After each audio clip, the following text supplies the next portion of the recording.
नमस्कार और स्वागत है आपका। आप देख रहे हैं मारो मुर्दार, आपके साथ मैं हूं राहुल अवस्थी। दिन भर की प्रदेश की तमाम अहम खबरें हम आपको बताएंगे। शुरुआत सियासी महाभारत के साथ।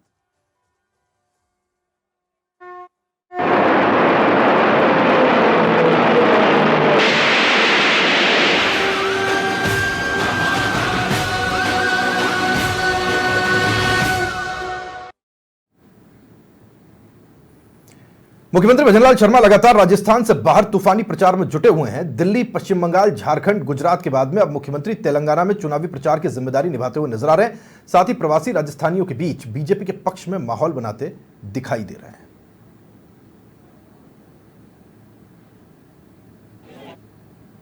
आज तेलंगाना में 3 लोकसभा क्षेत्रों को साधते हुए 2 जनसभा, 1 रोड शो और 1 प्रबुद्ध जन सम्मेलन में शिरकत कर लोगों को भाजपा की ओर आकर्षित किया। मुख्यमंत्री का तेलंगाना दौरा, मिशन दक्षिण विजय पर सीएम भजनलाल शर्मा बीजेपी के पक्ष में किया चुनाव प्रचार। प्रवासी राजस्थानियों के बीच मुख्यमंत्री का क्रेज, मुख्यमंत्री प्रवासियों को लेकर टास्क बेस कर रहे काम। अब की बार 400 पार के नारे को अगर बीजेपी को पूरा करना है तो देश के हर राज्य और क्षेत्र की सीटें हासिल करनी होगी। यही कारण है कि बीजेपी ने अपनी चुनावी रणनीति में उन क्षेत्रों को प्राइम फोकस में रखा है जहां बीजेपी को अब तक वैसी सफलता नहीं मिली जैसी बीजेपी चाहती है। खास तौर पर तेलंगाना बीजेपी के लिए एक ऐसा क्षेत्र है जहां बीजेपी ज्यादा से ज्यादा सीटें जीतकर 400 के आंकड़ों तक पहुंचना चाहती है और इस मकसद से टास्क मास्टर भजनलाल शर्मा को तेलंगाना की अहम जिम्मेदारी सौंपी गई है। तेलंगाना में सीएम की ललकार, विपक्षियों को लिया आड़े हाथ, प्रवासियों के साथ बनाई जीत की रणनीति। बीजेपी को मिलेगा प्रवासी राजस्थानियों का साथ। हाल ही में बना तेलंगाना वो सूबा है जहां बीजेपी का जनाधार तो है, लेकिन सीटों के लिहाज से बीजेपी का प्रदर्शन वैसा नहीं रहा जैसा बीजेपी के लिए जरूरी था। हालिया विधानसभा चुनाव में बशर्ते बीजेपी तेलंगाना में सरकार नहीं बना पाई हो, लेकिन वोट प्रतिशत के लिहाज से बीजेपी की आंखों में चमक जरूर थी।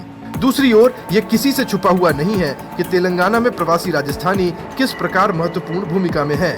प्रवासी यहाँ व्यावसायिक रूप से सशक्त तो हैं ही, साथ ही सामाजिक स्थिति के लिहाज से बड़ा प्रभाव रखते हैं। मुख्यमंत्री भजनलाल शर्मा इसी टास्क को लेकर तेलंगाना में हैं, जहां इस बड़े वर्ग को साधने और बीजेपी को नंबर गेम में भी आगे ले जाने की जिम्मेदारी है। सीएम ने किया तेलंगाना में प्रचार, विधानसभा चुनाव के वोट प्रतिशत से बीजेपी को आस, प्रवासी राजस्थानियों से सीएम को मिल रहा भरपूर साथ। तेलंगाना के पादापल्ली लोकसभा में किया प्रचार, हैदराबाद के बेगम बाजार में road show. CM Bhajanlal Sharma ने आज जमकर पसीना बहाते हुए तेलंगाना में पादापल्ली लोकसभा क्षेत्र के मथनी, जहीराबाद के साथ ही लोकसभा नारायणखेड़ में जनसभा कर बीजेपी प्रत्याशियों के लिए समर्थन जुटाया। वहीं हैदराबाद में बेगम बाजार छतरी से शंकर होटल तक रोड शो कर मतदाताओं को आकर्षित किया। यही नहीं, प्रबुद्ध जन सम्मेलन में पहुंचकर बीजेपी की रीति नीतियों के जरिए प्रबुद्ध जन भी सीएम की तारीफ करते हुए नजर आए। मनोज शर्मा के साथ ब्यूरो रिपोर्ट, समाचार प्लस। तेलंगाना में मुख्यमंत्री भजनलाल शर्मा से प्रवासी राजस्थानी बड़ी ही आत्मीयता से मिले और भाजपा को समर्थन देने का वादा भी किया। बहरहाल देखने वाली बात ये होगी कि ये वोटों में कितना तब्दील हो पाता है। वीडियो जर्नलिस्ट डीसी मीणा के साथ मनोज शर्मा, समाचार press news, Jaipur. Jodhpur airport पर केंद्रीय मंत्री गजेंद्र सिंह शेखावत पत्रकारों से मुखातिब हुए। शेखावत ने राधिका खेड़ा के बयान पर क्या कुछ कहा, आइए आपको सुनाते हैं।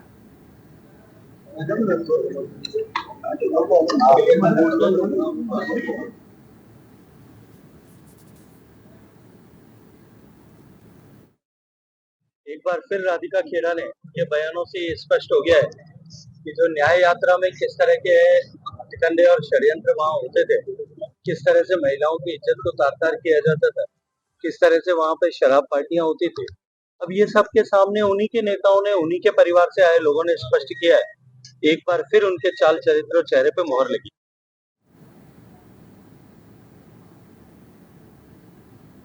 कैबिनेट मंत्री जोराराम कुमावत ने समाचार प्लस से खास बातचीत करते हुए कहा कि पीएम मोदी के नेतृत्व में बीजेपी 400 पार कर रही है। राजस्थान में सभी 25 सीटें बीजेपी जीत रही है। वहीं उन्होंने अपने जन्मदिन के अवसर पर गौशाला में गायों को हरा चारा और गुड़ खिलाया।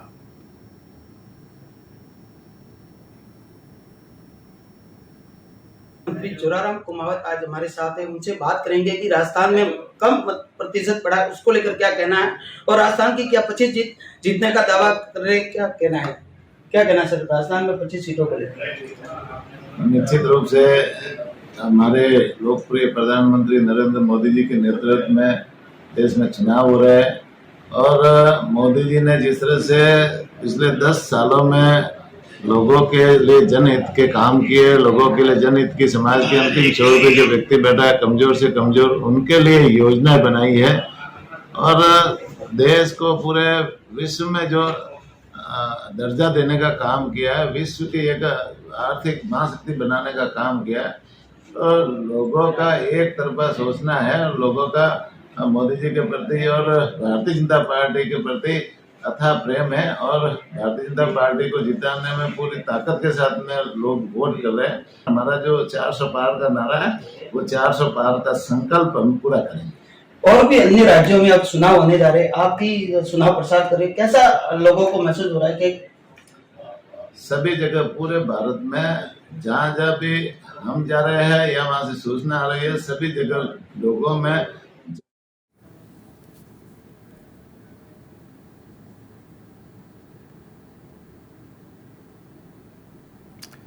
और आगे बढ़ते अब बात करेंगे भारतीय जनता युवा मोर्चा की।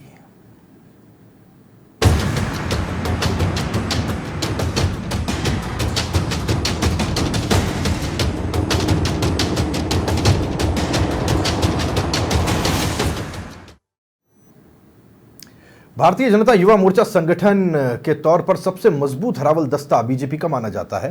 युवा मोर्चा की कमान संभाले अंकित चेची को 10 महीने से ज्यादा का वक्त बीत चुका है, लेकिन अभी तक कार्यकारिणी का गठन वो नहीं कर पाए हैं। देखिए,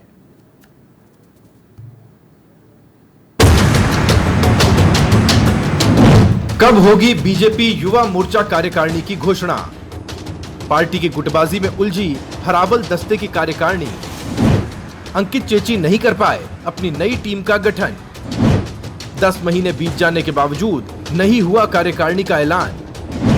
अंकित चेची 7 जुलाई 2023 को बनाए गए थे युवा मोर्चा अध्यक्ष। पार्टी की अंदरूनी सियासत में उलझा हरावल दस्ता। बीजेपी के सभी 7 मोर्चों में युवा मोर्चा सबसे मजबूत हरावल दस्ते के तौर पर जाना जाता है, लेकिन अब यह हरावल दस्ता पार्टी की अंदरूनी सियासत में उलझा हुआ नजर आ रहा है। बीजेपी के प्रदेश अध्यक्ष बनते ही अपनी नई टीम का गठन किया, सभी मोर्चों के अध्यक्ष बदले गए। 7 जुलाई 2023 को अंकित चेची को हिमांशु शर्मा की जगह बीजेपी युवा मोर्चा की कमान सौंपी गई थी। लोकसभा चुनावों से पहले युवा मोर्चे को छोड़कर सभी 6 मोर्चों ने अपनी टीमों का गठन कर दिया। दूसरी तरफ युवा मोर्चा की कमान संभाले 10 महीने से ज्यादा का समय होने के बावजूद अंकित चेची अपनी नई टीम का गठन नहीं कर पाए। दरअसल पार्टी की अंदरूनी सियासत के चलते युवा मोर्चा की कार्यकारिणी अटकी हुई है। विधायक और वरिष्ठ नेताओं के अपने अपने समर्थक युवा नेताओं को मोर्चों में शामिल करने के दबाव के चलते युवा मोर्चा की कार्यकारिणी के नाम पर आम सहमति नहीं बन पा रही है। ऐसे में माना जा रहा है कि अब लोकसभा चुनाव के बाद ही चेची अपनी नई टीम का गठन करेंगे। लेकिन चर्चा ये भी है कि लोकसभा चुनाव परिणाम के बाद बीजेपी संगठन में बड़े स्तर पर बदलाव होगा। ऐसे में युवा मोर्चा से जुड़े कार्यकर्ताओं में ये चर्चा भी आम है कि अंकित चेची मोर्चे की नई कार्यकारिणी का गठन कर भी पाएंगे या फिर नहीं। बीजेपी के युवा मोर्चा को छोड़कर सभी 6 मोर्चों की कार्यकारिणियों के नामों की घोषणा हो चुकी है, उनका गठन हो चुका है, लेकिन 10 महीने का समय बीत चुका है। विधानसभा और लोकसभा चुनाव भी हो गए हैं, लेकिन बीजेपी युवा मोर्चा की कार्यकारिणी अभी तक अटकी हुई है। युवा मोर्चा की कार्यकारिणी में नामों को लेकर आम सहमति नहीं बन पाई है, जिससे युवा मोर्चा में जगह बनाने के लिए जीतोड़ मेहनत करने वाले कार्यकर्ताओं में फिलहाल निराशा है। हालांकि युवा मोर्चा ने विधानसभा और लोकसभा चुनाव के दौरान संगठनात्मक अभियानों के बलबूते पार्टी को मजबूत करने का काम किया। युवा मोर्चा ने नमो नव मतदाता सम्मेलन, युवा चौपाल, बाइक रैली और एक परिंदा मेरा भी अभियान चलाया। राष्ट्रीय स्तर पर चलाया गया नमो नव मतदाता सम्मेलन अभियान में भाजयुमो राजस्थान देश भर में नंबर 3 पर रहा। युवा मोर्चा कार्यकारिणी में जगह बनाने की उम्मीद रखने वाले कार्यकर्ताओं ने चुनावों में जीतोड़ मेहनत की। बहरहाल कार्यकारिणी की घोषणा में हो रही देरी से कार्यकर्ताओं के हाथ सिर्फ निराशा ही लग रही है। अधिराज सिंह नरूका, समाचार प्लस, जयपुर।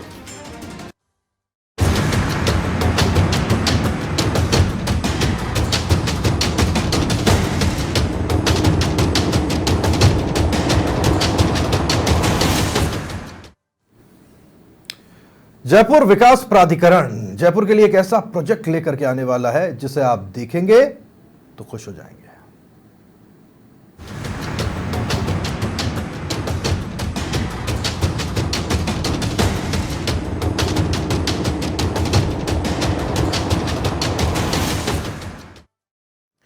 जयपुर शहर में जाम से निजात दिलाने के लिए जेडीए मुख्य चौराहों को सिग्नल फ्री करने की तैयारी में है। अभी तक लक्ष्मी मंदिर तिराहा, जवाहर सर्किल और B2 बाईपास प्रोजेक्ट पर जेडीए ने काम किया है। अब इन प्रोजेक्ट्स का लोकार्पण होगा। वहीं आगामी बजट में इसी तरह के कुछ और प्रोजेक्ट्स भी जेडीए तैयार कर रहा है।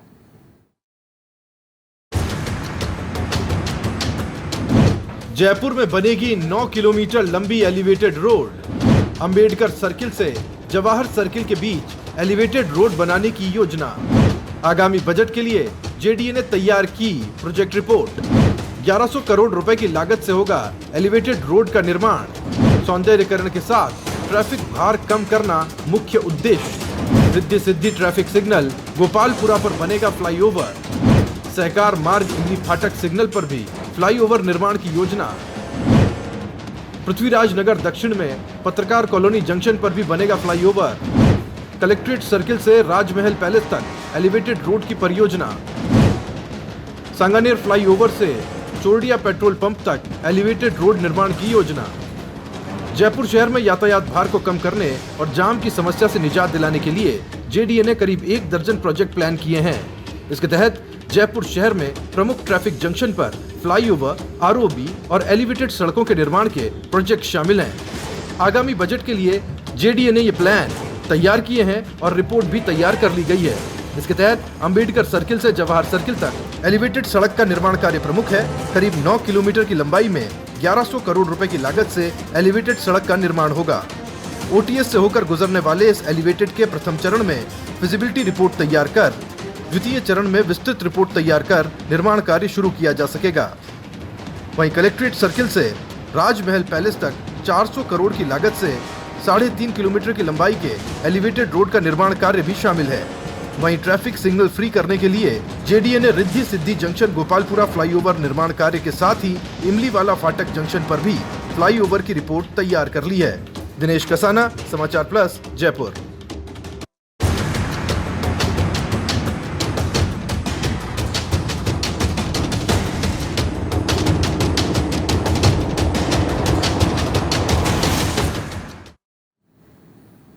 और बात करेंगे पदोन्नति का इंतजार कर रहे कर्मचारियों की।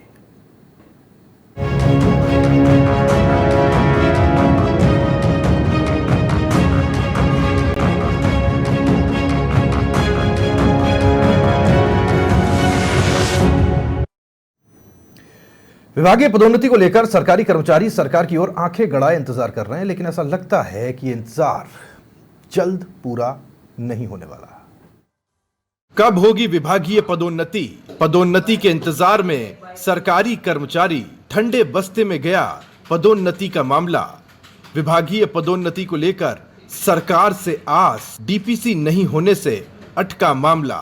राजस्थान की भजनलाल सरकार में विभागीय पदोन्नति नहीं होने से लाखों कर्मचारी अब परेशान नजर आ रहे हैं। डीपीसी को लेकर जो कैलेंडर पिछले साल ही तैयार कर लिया गया था, उसे ठंडे बस्ते में डाल दिया गया है। यहाँ तक कि मुख्य सचिव सुधांशु पंत के निर्देशों की पालना भी नहीं की जा रही। क्यों नहीं हुई डीपीसी? शासन सचिवालय में नहीं हुई डीपीसी, अधीनस्थ विभागों में नहीं हुई डीपीसी, किसी भी कैडर की नहीं हुई डीपीसी। लेट लतीफी का जिम्मेदार कौन?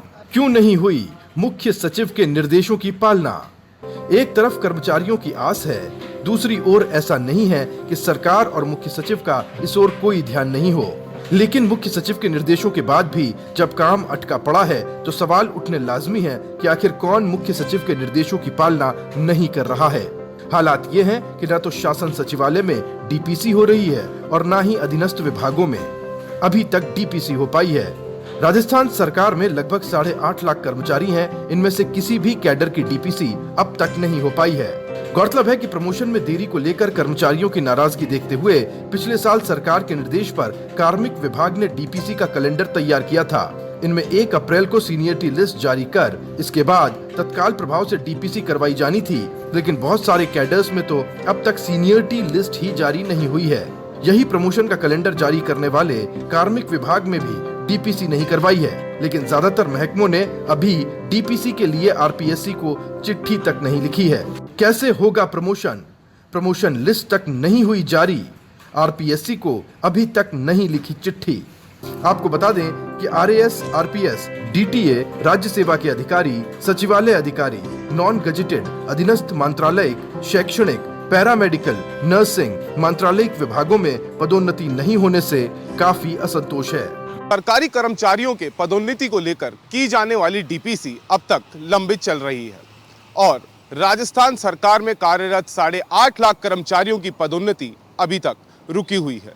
क्योंकि कर्मचारियों का रोष देखते हुए पिछले साल समयबद्ध डीपीसी कराने के लिए एक कैलेंडर भी जारी किया गया था, लेकिन गौरतलब है कि जिस विभाग ने ये कैलेंडर जारी किया गया वहां पर अब तक डीपीसी की मीटिंगें नहीं हो पाई हैं और पिछले वर्ष की डीपीसी पोस्टिंग भी अब तक नहीं दी गई है। ऐसे में राजस्थान कर्मचारियों के अंदर एक जहां रोष बना हुआ है तो दूसरी ओर उन्हें आर्थिक नुकसान भी उठाना पड़ रहा है। कैमरामैन धन सिंह के साथ गौरव गौड़, समाचार प्लस, जयपुर।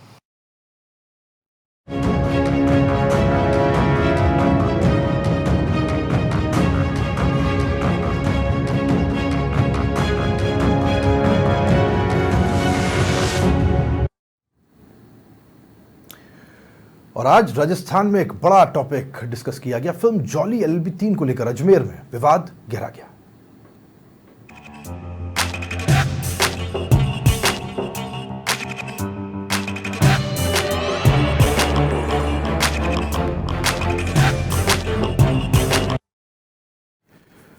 अक्षय कुमार और अरशद वारसी की फिल्म जॉली एलएलबी 3 इन दिनों चर्चा में बनी हुई है। फिल्म की शूटिंग को लेकर अजमेर जिला बार एसोसिएशन के अध्यक्ष चंद्रभान सिंह राठौड़ की ओर से अजमेर सिविल कोर्ट में एक परिवाद पेश किया गया, जिसको लेकर कोर्ट ने 6 लोगों को नोटिस जारी किया। जॉली एलएलबी फ्रेंचाइज की फिल्म जॉली एलएलबी 3 की शूटिंग शुरू हो चुकी है। फिल्म की शूटिंग अजमेर शहर और आसपास के गाँव में की जा रही है। वहीं फिल्म की शूटिंग शुरू होते ही विवाद भी शुरू हो गए हैं। फिल्म को लेकर अजमेर बार एसोसिएशन ने आपत्ति जताई है। बार एसोसिएशन के अध्यक्ष चंद्रभान सिंह राठौड़ की ओर से अजमेर सिविल कोर्ट में एक परिवाद दिया गया और आरोप लगाया गया कि फिल्म में जज और वकीलों की छवि को धूमिल करने का प्रयास किया जा रहा है। फिल्म के 2 पार्ट में भी न्यायपालिका की छवि धूमिल की गई थी। किया था जॉली एलएलबी 3 को लेकर और दावे को एक्सेप्ट करते हुए कोर्ट ने आज न्यायालय में उपस्थित होने के लिए नोटिस जारी किए हैं। अभी सभी को नोटिस तामील हो गए हैं और 12 बजे तक का समय दिया है न्यायालय में उपस्थित होने का। या तो उनकी व्यक्तिगत उपस्थित हो या फिर उनके अधिवक्ता उपस्थित होंगे। जॉली एलएलबी फिल्म के 2 पार्ट में कॉमेडी का तड़का लगाने के लिए वकील और जज की बहस को दिखाया गया था, जिसमें सुनवाई के दौरान वकील के साथ जज भी धरने पर बैठ जाते हैं। इसी को लेकर सिविल कोर्ट में परिवाद दिया गया है और आरोप लगाया गया है कि फिल्म में जो दिखाया जाता है वो हकीकत में न्यायालय परिसर में होता ही नहीं है, लेकिन इस तरह की फिल्में बनाकर कोर्ट परिसर का मजाक बनाया जा रहा है, जिस पर सुनवाई करते हुए कोर्ट ने 6 लोगों को नोटिस भेजकर पेश होने को कहा है। ब्यूरो रिपोर्ट, समाचार प्लस।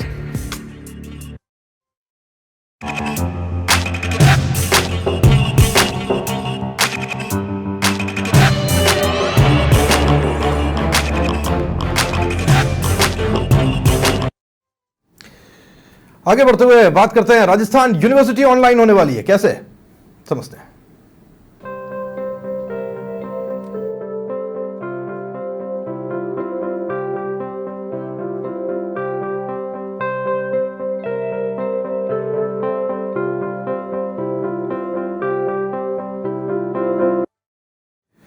राजस्थान विश्वविद्यालय को देश के सर्वश्रेष्ठ संस्थानों में गिना जाता है, लेकिन ये संस्थान जमाना बदलने के साथ बदला नहीं है। काफी कुछ ऑनलाइन है, ऑफलाइन है, ऑनलाइन नहीं हो पा रहा है। क्या इससे परेशानी झेलनी पड़ती है और क्या हाईटेक होने के बाद में सुधार आएगा, ये आपको जानना चाहिए। राजस्थान विश्वविद्यालय में लगभग 30,000 छात्र छात्राएं अध्ययन कर रहे हैं, लेकिन आज भी उनके बारे में जानकारी ऑनलाइन नहीं है। अगर किसी भी छात्र के बारे में जानकारी लेनी होती है तो काफी समय लग जाता है, लेकिन अब उनका डेटा ऑनलाइन करने की तैयारी है, जिससे एक क्लिक में उनकी पूरी जानकारी सामने आ जाएगी। कई बार प्रतियोगिता परीक्षा में छात्र गलत जानकारी देते हैं और चयन बोर्ड या किसी और संस्था द्वारा जानकारी मांगने पर वक्त बर्बाद होता है, लेकिन अब ये वक्त बदलने वाला है। डिजिटलाइजेशन का एक बहुत बड़ा फ़ायदा है कि उससे ट्रांसपेरेंसी बढ़ेगी। तो जितनी भी जो भी इंफॉर्मेशन हमारे पास है, एडमिशन किन बच्चों ने लिया, किस एक्टिविटी में पार्टिसिपेट किया, कब उसको डिग्री मिली, ये सारी चीज़ें हम ऑनलाइन करने जा रहे हैं ताकि ट्रांसपेरेंसी बढ़े और इस तरीके की जो इलीगल प्रैक्टिसेस हैं उन पर रोक लगाई जा सके। डेफिनेटली उसमें बहुत मदद मिलेगी, क्योंकि जब सारी चीज़ें ऑनलाइन अवेलेबल होंगी, तुरंत चेक की जा सकती हैं एक क्लिक पर, तो उस पर रोक लगेगी बहुत ज़्यादा। मुझे तो लगता है कि ये कारगर उपाय होगा। इतना ही नहीं, कई बार देखने में आया है कि खेल सर्टिफिकेट के नाम से नंबर लेने के लिए ऑफलाइन सिस्टम होने के कारण फर्जी सर्टिफिकेट बनाने की आशंका रहती है, लेकिन ऑनलाइन व्यवस्था होने के बाद इस फर्जीवाड़े पर भी लगाम लगेगी। ये काम वैसे तो काफ़ी टैक्टिकल काम है, पर ये इतना मुश्किल भी नहीं है, क्योंकि हमारे पास जो सर्टिफिकेट्स अवेलेबल है, हम जिस किसी को भी इशू करेंगे, हम कोशिश ये कर रहे हैं कि उन सभी का डेटा जो है वो ऑनलाइन हम एक्सेल शीट में फिल इन कर सकें और ऑनलाइन वो उपलब्ध हो, ताकि किसी को भी कहीं से भी वो उसको एक्सेस कर पाए और वेरीफाई होने में आसानी रहे। कुल मिलाकर कहा जा सकता है कि विश्वविद्यालय की इस नई मुहिम से लोगों की परेशानी तो दूर होगी ही, साथ ही कोई भी गलत जानकारी देने से बचेगा। अब देखना यह है कि यह सिस्टम कितना कामयाब हो पाता है। धर्मेंद्र सिंघल, समाचार प्लस, जयपुर।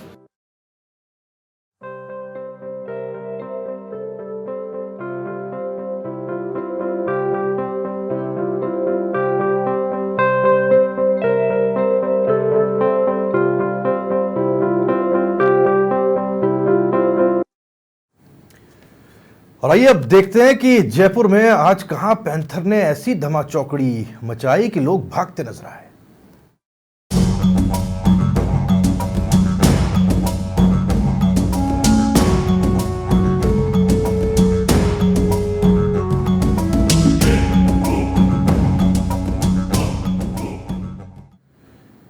जयपुर में आज पैंथर के आबादी क्षेत्र में घुसने से डर का माहौल देखा गया। मालवीय नगर औद्योगिक क्षेत्र में पैंथर ने 2 लोगों को घायल भी किया और लगातार इसके बाद में ट्रैंकुलाइज करने के लिए, उस पैंथर को पकड़ने के लिए जो मुहिम चली, उसने पूरे जयपुर को अपनी तरफ बांधे रखा। जयपुर की सुबह हर रोज की तरह थी, लेकिन मालवीय नगर औद्योगिक क्षेत्र में यह सुबह एक अनजानी आहट के साथ आई। आहट थी एक खतरनाक विडाल के मूवमेंट की। जंगल में रहने वाले पैंथर की चहलकदमी की जानकारी जैसे ही सामने आई, लोगों के रोंगटे खड़े हो गए और खिड़की दरवाजे बंद। दरअसल पैंथर की एक फैक्ट्री में छुपे होने की सूचना होने पर वन विभाग के अधिकारी और कर्मचारी स्थानीय पुलिस प्रशासन के साथ तुरंत हरकत में आए। पैंथर का पीछा कर रही निगाहों से जब जानकारी मिली कि झालाना के पहाड़ी इलाके से मादा पैंथर बिट्स पिलानी इंस्टीट्यूट के कैंपस में छिपकर बैठ गई है, लेकिन छिपने से पहले इस पैंथर ने 2 लोगों को अपने पंजों और तेज धार दांतों से घायल कर दिया। सुबह 9 बजे हमको सूचना मिली थी कि लेपर्ड या मालवीय नगर से लेकर फैक्ट्री में आ गया। उसके लिए हमारी टीम के द्वारा सफलता रेस्क्यू किया, जिसके लिए आप सारी पब्लिक का पूर्ण सहयोग दिया। घायल इस तरह से नहीं हुए, वो बचाव लेबर अपने बचाव में क्रॉस कर रहा था, सामने से सडनली व्यक्ति आ गया, इसलिए उसमें वो पंजा उसमें लगा, लेकिन इस तरह से उसको इस तरह घायल नहीं किया। डीएफओ जगदीश गुप्ता ने बताया कि सुबह 9 बजे एक लेपर्ड के आबादी इलाके में होने की सूचना मिली। सूचना के साथ ही न सिर्फ वन विभाग बल्कि तमाम डिपार्टमेंट्स हरकत में आ गए। एक तरफ अनहोनी का डर था तो दूसरी तरफ पैंथर की फुर्ती, यानी जो कुछ भी करना था पलक झपकते ही करना था। लेपर्ड्स हमेशा यहाँ के इस एरिया में आते रहते हैं, वो एरिया ही उनका है। बेसिकली हम लोगों ने उस पर कब्जा कर लिया, हम लोगों ने जमीन को डाइवर्ट कर दिया। पुलिस से भिड़ा हुआ झालाना भिड़ा हुआ एरिया है ये, और वो लेपर्ड आ गया और आके निकल भी जाता है, लेकिन व्यक्ति से लोगों ने उसको देख लिया, इसके कारण ये इसलिए सारा घटना इस तरह सडनली हुई है। एक वक्त था जब इस इलाके में इन लेपर्ड्स का राज हुआ करता था, लेकिन वक्त के साथ ही मानव आबादी बढ़ती चली गई और जंगल के इस इलाके में मानव आबादी का अतिक्रमण होता चला गया। गर्मी के दिनों में पानी की खोज में ये पैंथर बाहर आ जाते हैं और मानव आबादी से सामना होते ही अनहोनी का डर रहता है। लेकिन मुस्तैद वन विभाग ने वक्त रहते पैंथर को ट्रैंकुलाइज किया और जंगल में छोड़ने की तैयारी की। कैमरामैन मोहन गुर्जर के साथ लीलाधर कुमावत, समाचार प्लस, जयपुर।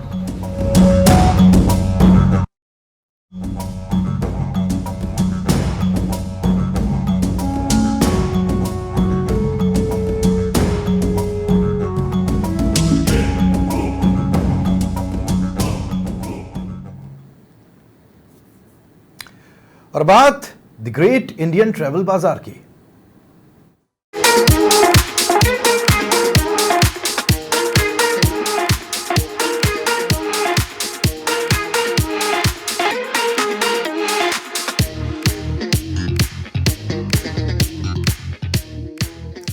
राजधानी में 3 दिन द ग्रेट इंडियन ट्रैवल बाजार की धूम रही, जहां वेडिंग प्लानर्स के साथ तमाम डिस्कशंस हुए और राजस्थान में पर्यटन और हॉस्पिटैलिटी से जुड़े हुए कारोबार को बढ़ाने को लेकर गहन चर्चा हुई।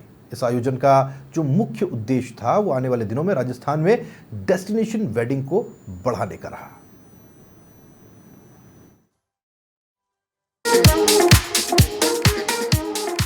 GITB के आयोजन का इस बार प्रमुख केंद्र वेड इन इंडिया एक्सपो रहा, जहां राजस्थान की कला संस्कृति, मेहमान नवाजी के अलावा होटल्स और पर्यटन स्थलों के बारे में वेडिंग प्लानर्स के साथ पैनल डिस्कशन हुए। कार्यक्रम का मकसद राजस्थान को एक ऐसे स्पॉट के रूप में विकसित करना है जहां हर आय वर्ग के लोगों के लिए डेस्टिनेशन वेडिंग की शानदार व्यवस्था हो, साथ ही उनकी जेब का भी पूरा ख्याल रखा जा सके। इस आयोजन में 11 अंतर्राष्ट्रीय स्तर के और 30 राष्ट्रीय स्तर के वेडिंग प्लानर्स ने भाग लिया। ऐसा माना जा रहा है कि आयोजन पर्यटन और हॉस्पिटैलिटी से जुड़े हुए कारोबारियों के लिए एक बेहतरीन लॉन्च पैड साबित होगा। आयोजन में 50 से ज्यादा देशों के 250 से ज्यादा प्रतिनिधियों ने शिरकत की।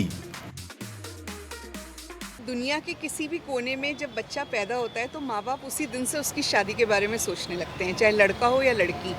तो शादियाँ होती रहेंगी दुनिया में हमेशा, और भारत में जो शादियाँ होती हैं उनके आसपास भारत का पूरा जो कल्चरल हेरिटेज है, भारत की जो परंपराएं हैं, भारत का खाना, भारत के टेक्सटाइल्स, ज्वेलरी, हर चीज़ एक यूनिक है, हर चीज़ जो है वो अलग है।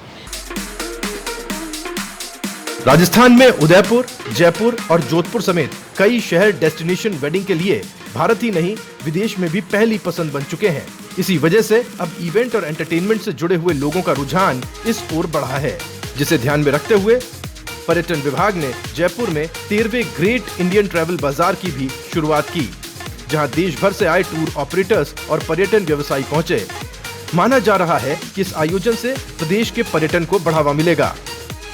पिछले कुछ वर्षों से राजस्थान में सबसे जिसको कहनी चाहिए बड़ी बड़ी वेडिंग्स हुई है, जिससे पूरी दुनिया का ध्यान राजस्थान की तरफ आकर्षित हुआ है।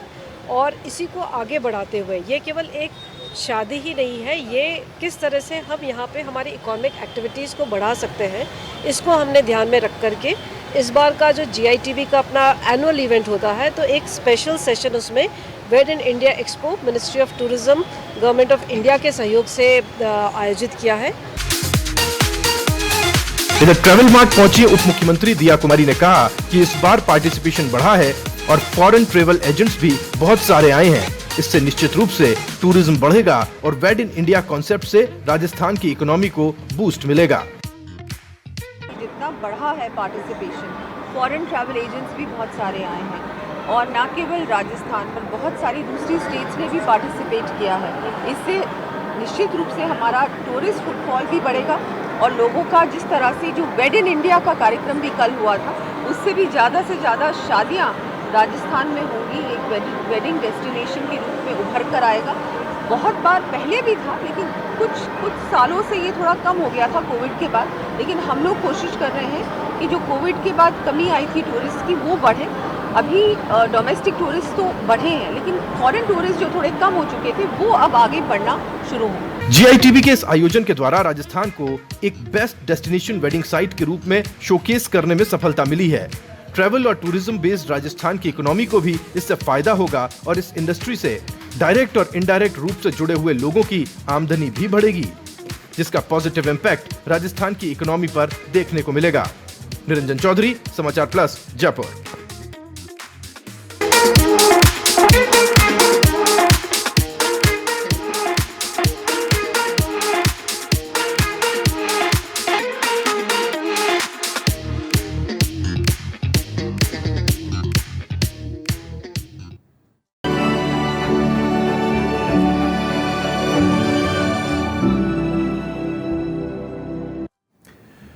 आधुनिक दौर में तकनीक का अगर सकारात्मक इस्तेमाल किया जाए तो उससे कई फायदे होते हैं। इसी का एक उदाहरण सामने आया है। गूगल मैप तकनीक के कारण झारखंड के कैलाश का अपने पिता सहित परिवार से मिलन हो गया, जो पिछले 4 साल से अपने परिवार से बिछड़े हुए थे और कुचामन में संचालित अपना घर आश्रम में समय बिता रहे थे।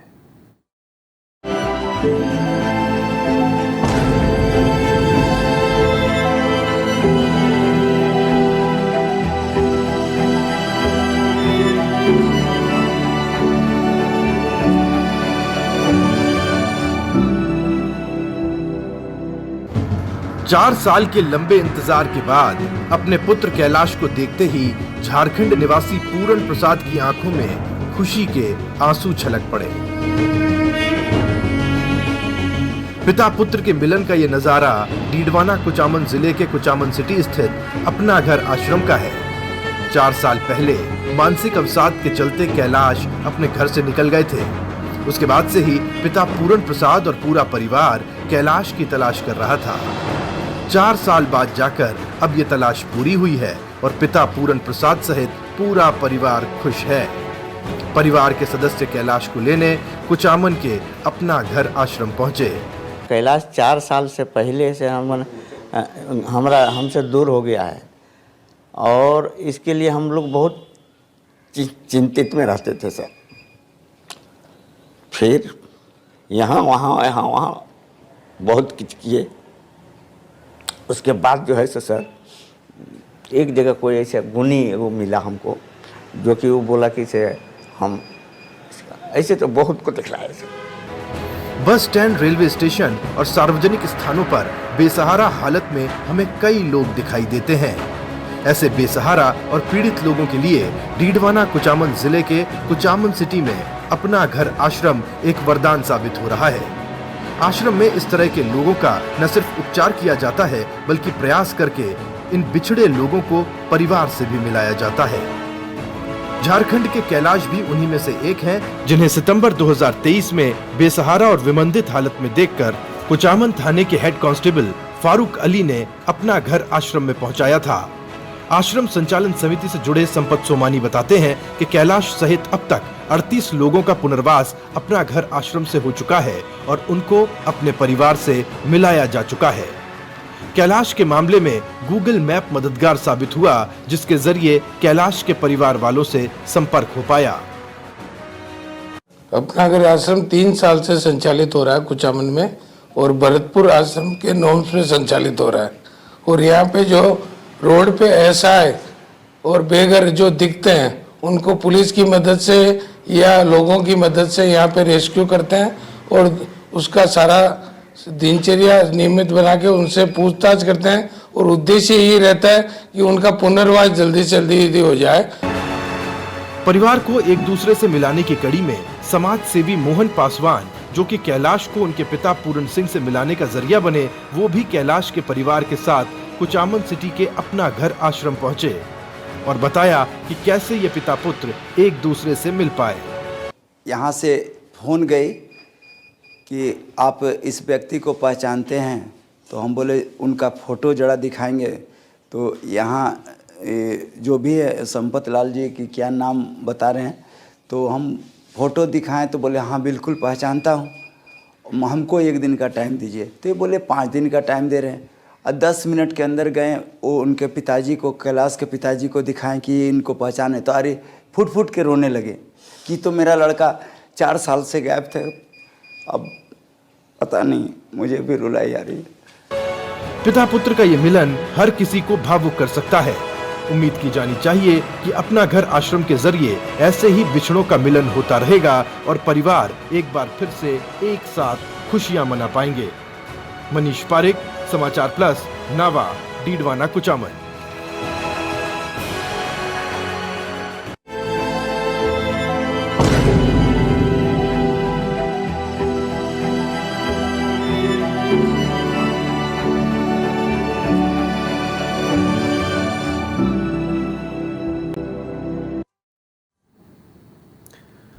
और अब बात एक ऐसे विषय की जिस पर बात होनी बहुत ज्यादा जरूरी है, क्योंकि आपको मिलेगा शुद्ध आहार। सरकार कर रही है मिलावट पर वार।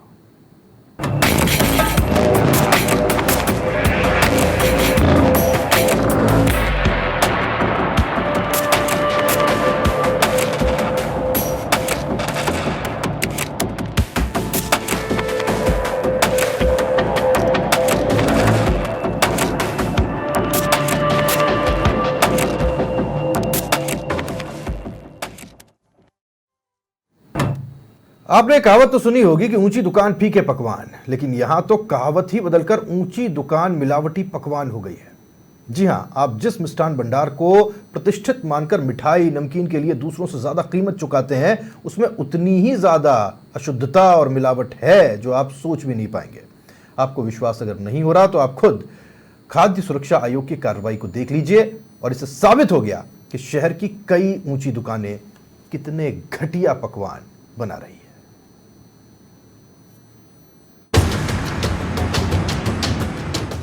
खाद्य सुरक्षा आयोग की टीम इन दिनों एक्शन मोड में है। मंगलवार को एडिशनल फूड कमिश्नर पंकज ओझा के नेतृत्व में फूड सेफ्टी आयोग की टीम ने शहर के कई मिष्ठान भंडारों के साथ कचौरी और समोसे की दुकानों पर छापे मारे। यहां खाद्य तेल और कच्चे माल के सैंपल लिए गए। इसके साथ ही यहां खाद्य सुरक्षा और साफ सफाई के मानकों का भी जायजा लिया गया। चिंता की बात यह है कि कई ऐसी दुकानें हैं जिन पर शहर के लोग गुणवत्ता के लिए भरोसा करते हैं। वहां पर ऐसे दूषित खाद्य तेल का इस्तेमाल हो रहा था जिसे कई बार उबाला जा चुका था। स्तरहीन मिर्च मसाले और कच्चे माल को खाने की वस्तुओं में मिलाया जा रहा था। यहाँ साफ सफाई के मानकों की भी धज्जियां उड़ाई जा रही थी। और लगातार इस भीषण गर्मी में पंकज जी हमारे साथ बने हुए हैं। पंकज जी, गर्मी का ये दौर है, आप सुबह से टोंक रोड के बाद मानसरोवर के बाद अजमेर रोड और अब आप राजा पार्क पहुंचे हैं, तो ये इसमें थोड़ा ब्रेक भी लेना चाहिए। नहीं, अब ब्रेक लेंगे लेकिन जनता का काम पहले है, क्योंकि माननीय मुख्यमंत्री जी की ये विशेष निर्देश हैं कि किसी भी सूरत में कोई भी इस प्रकार का काम करने वाले बचने नहीं चाहिए। खाद्य सुरक्षा आयोग की इस कार्रवाई के दौरान मुख्य उद्देश्य जागरूकता है, इसीलिए कार्रवाई में दूषित माल को नष्ट कर चेतावनी और नोटिस से व्यापारियों को ताकीद किया जा रहा है। फिर भी मिलावटखोर अगर अपनी कारस्तानी से बाज नहीं आते तो उनके खिलाफ सख्त कानूनी कदम उठाए जा सकते हैं। FSSAI के मापदंड निर्देश और राजस्थान सरकार जो फूड लाइसेंस जारी करती है उसमें अनेक शर्तें होती हैं। उन शर्तों की अगर पालना नहीं की है, भी रिपोर्ट तैयार कर रहे हैं, तो इनका लाइसेंस भी निरस्त कर सकते हैं।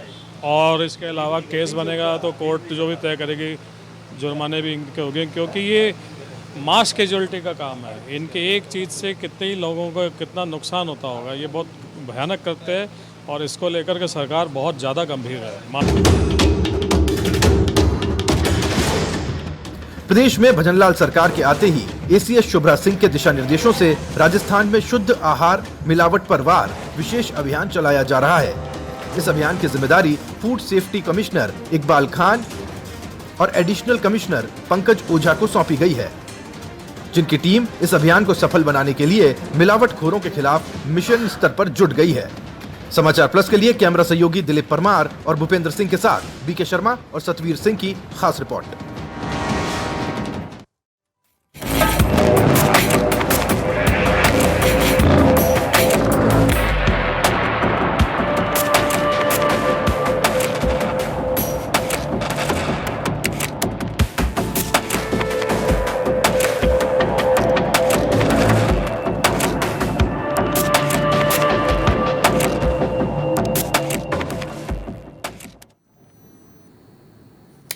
और इस वक्त कोटा से बड़ी खबर मिल रही है फायरिंग की। विस्तार योजना सेक्टर में फायरिंग हुई है। फायरिंग का CCTV फुटेज सामने आया है। बेखौफ होकर फायरिंग करते हुए बदमाश नजर आए। फायरिंग से इलाके में दहशत का माहौल है। सूचना के बाद मौके पर महावीर नगर पुलिस पहुंची है। कोटा में एक बार फिर से फायरिंग हुई है और ये फायरिंग जो है ये हुई है विस्तार योजना सेक्टर में और इसका सीसीटीवी फुटेज सामने आए, देख पाएंगे आप। ये बंदूक है जिससे हवाई फायर किया गया और यही वो गली है जहां पर आपने सीसीटीवी में देखा ये फायरिंग की घटना अंजाम दी गई थी। किसी को डराने के उद्देश्य से, किसी को धमकाने के उद्देश्य से, खौफ कायम करने के उद्देश्य से क्या वजह रही या सिर्फ रंगबाजी करने के लिए यह सब किया गया है, यह फिलहाल जांच का विषय है। रवि समाचार पर संवाददाता हमारे साथ जुड़ गए, जानकारी उनसे लेते हैं। रवि, हम ये देख पा रहे हैं कैसे मोटरसाइकिल पर ये दो बदमाश आते हैं, हवाई फायर करते हैं और यहां से गायब हो जाते हैं और कोई छोटी मोटी पिस्तौल भी नहीं है इनके पास तो पूरी बंदूक है। क्या पता चल पाया है? जी राहुल, बिल्कुल बता दें कि ये जो पूरा घटनाक्रम है ये महावीर नगर इलाके में हुआ है। ये दिनदाड़ पूरी जो वारदात हुई है ये सीसीटीवी कैमरे में कैद हुई है। सूचना मिलने के बाद महावीर पुलिस मौके पहुंची है, सीसीटीवी फुटेज को कलेक्ट किया है। सीसीटीवी फुटेज के आधार पर जो है दो बदमाश जो है बाइक पर दिख रहे हैं जो हवाई फायर करते हुए वहां से फरार हो जाते हैं। सीसीटीवी के आधार पर जो है पुलिस लगातार जो अपराधियों की जो है धरपकड़ के लिए अलग अलग टीमें गठित कर दी गई है और दबिशें दी जा रही है। पुलिस का साफ तौर पर कहना है कि जो भी आरोपी इसमें शामिल है उनको जल्द गिरफ्तार किया जाएगा। जी राहुल, बिल्कुल इन्होंने अपने चेहरों को ढका भी नहीं था, बिल्कुल खुले हुए चेहरे हैं इनके, यानी इनको कोई खौफ नहीं था, बेखौफ है ये। जी बिल्कुल राहुल, बिल्कुल ये कहा जा सकता है कि बेवकूफ दिन दहाड़े जिस वारदात को अंजाम दे रहे हैं और घटना के समय जो लोग गली में हैं, दहशत का माहौल कहीं ना कहीं ये जो युवक है, जो बदमाश है, वो फैलाने का प्रयास महावीर नगर इलाके में कर रहे हैं। दहशत का माहौल, जब एकदम से फायरिंग हुई तो आसपास के जो लोग थे वो दहशत में आ गए। अचानक से सब लोग बाहर निकले के बाद जो पुलिस को सूचना दी गई तो पुलिस डीवाईएसपी सहित जो पुलिस का जाब्ता था वो मौके पर पहुंचता है। लगातार जो आसपास की सीसीटीवी फुटेज है उनको भी फिलहाल जो है पुलिस खंगाल रही है। बिल्कुल रवि, बहुत शुक्रिया आपका इस जानकारी के लिए। रवि सिंह समाचार प्लस संवाददाता जानकारी हम तक पहुंचा रहे थे। पुलिस अभी सीसीटीवी के आधार पर जांच में जुटी हुई है और ये कौन थे जिन्होंने इस वारदात को अंजाम दिया है उनका पता लगाने की कोशिश की जा रही है। गाड़ी का नंबर भी सीसीटीवी फुटेज में साफ नजर आ रहा है। जल्द ही ऐसा माना जा रहा है कि ये पुलिस की गिरफ्त में होंगे।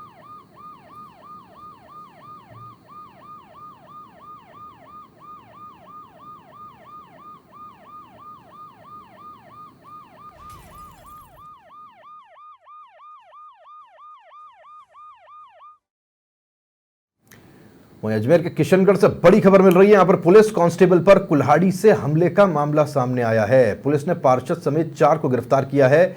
सरकारी स्कूल की जमीन पर अतिक्रमण पर यह खूनी संघर्ष हुआ है। मदनगंज थाना पुलिस ने कार्रवाई करी है और घर में घुसकर जानलेवा हमले का यह मामला है। पार्षद मनीष खंगारोत, बलवीर सिंह, प्रहलाद सिंह और शंकर सिंह गिरफ्तार किए गए। गंभीर रूप से घायल पुलिसकर्मी रूप सिंह का उपचार जारी है। बाकी फरार आरोपियों की पुलिस तलाश कर रही है। यह अपने आप में बहुत ज्यादा बड़ी खबर हो जाती है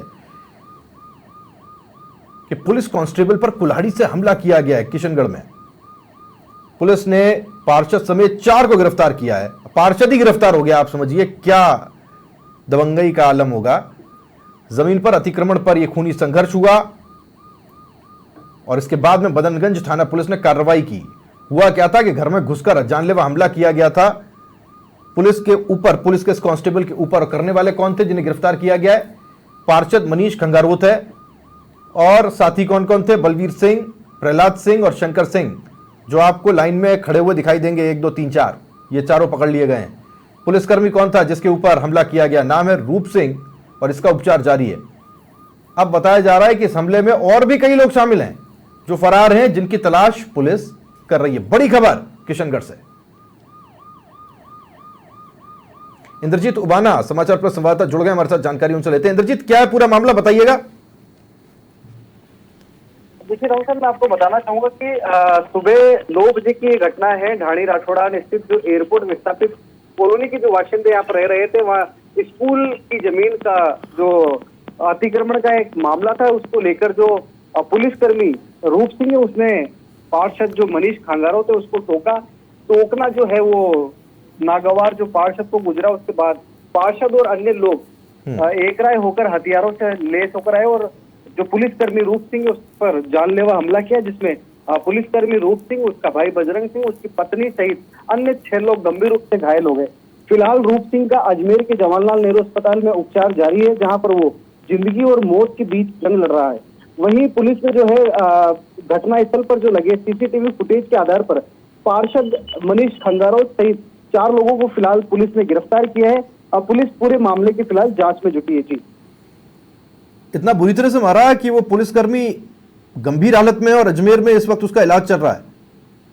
देखिए, निश्चित तौर पर राहुल आपको बताना चाहूंगा कि जिस तरह से कुल्हाड़ी से मनीष खंगारोत जो पार्षद है एक राय होकर आते हैं और जो पुलिसकर्मी है घर के अंदर बैठा होता है उसके ऊपर ताबड़तोड़ हमला करते हैं, जिसके सर पर जो है काफी गहरी चोट है। उसके ही नहीं, उसके भाई, उसकी पत्नी और अन्य जो 6 लोग हैं सब पर जो है पार्षद ने पूरी तरह से हमला किया, जिसमें लहूलुहान हालत में जो सभी घायल थे उनको यहाँ किशनगढ़ के राजकीय अस्पताल में लाया गया। उसके बाद में रूप सिंह और उसके भाई बजरंग सिंह की हालत नाजुक होने पर अजमेर के जवाहरलाल नेहरू अस्पताल में रेफर कर दिया।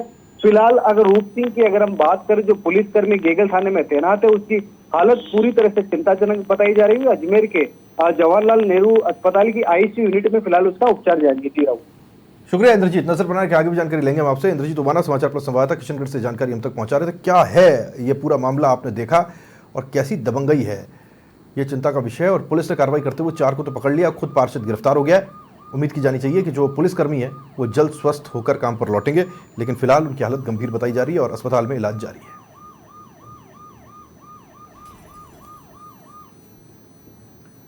और खबर है सांचौर से, जहां के रानीवाड़ा में रफ्तार का कहर देखने को मिला है। बोलेरो और ट्रैक्टर में भिड़ंत हुई है। हादसे में एक मासूम समेत 2 लोगों की मौत हो गई है। 6 लोग गंभीर रूप से घायल हो गए। सुंधा माता के दर्शन कर ये वापस लौट रहे थे। घायलों को निजी अस्पताल में भर्ती करवाया गया है। सांचौर के रानीवाड़ा में बोलेरो और ट्रैक्टर की भिड़ंत हो गई और ये देख पाएंगे कितना बड़ा यह हादसा था। बोलेरो पूरी तरह से आपको आगे से चकनाचूर दिखेगी और लोगों ने किसी तरीके से जो घायल हैं उनको बाहर निकाला।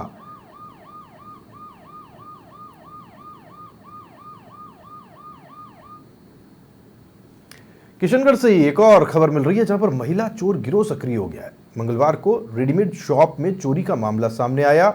ये देखिएगा आप कैसे दबे पैर चुपचाप इधर उधर देख करके ये महिला चोर, ये लिया सामान और हो गई गायब। दूसरी देख रही है।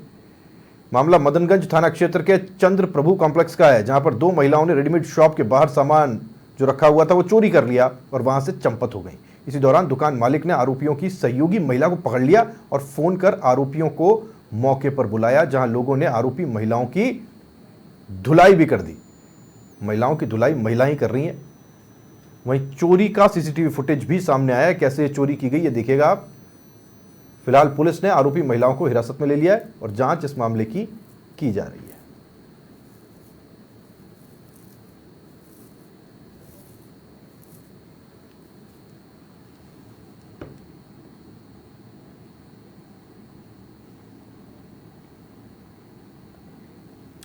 और आइए अब आपको सीधे लिए चलते हैं हैदराबाद। मुख्यमंत्री भजनलाल शर्मा रोड शो कर रहे हैं हैदराबाद में, और ये देखिएगा आप हैदराबाद से सीधी तस्वीरें। आज मौसम हैदराबाद में कुछ बिगड़ा हुआ था, आसपास तेज हवाएं थीं, और इस बीच मिशन दक्षिण भारत फतेह पर निकले हुए हैं मुख्यमंत्री भजनलाल शर्मा। और ये सीधी तस्वीरें आप देख पा रहे हैं मुख्यमंत्री भजनलाल शर्मा के रोड शो की। प्रवासी राजस्थानियों के बीच में मुख्यमंत्री भजनलाल शर्मा ने बीजेपी प्रत्याशी को जिताने की गर्व से और इस उम्मीद से जगह जगह वोट मांगे हैं हैदराबाद में और आसपास के इलाकों में, पूरा तेलंगाना कहना चाहिए। और अब वो हैदराबाद में ये रोड शो करते हुए दिखाई दे रहे हैं।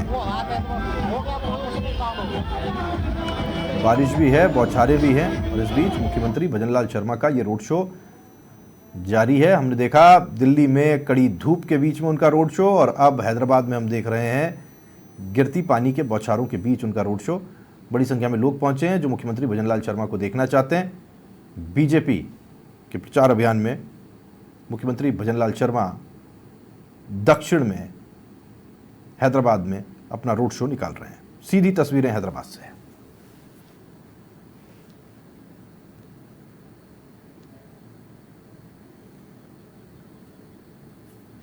और चलिए इन सीधी तस्वीरों के साथ बुलेटिन में इतना ही। आप देखते रहिए समाचार प्लस। नमस्कार।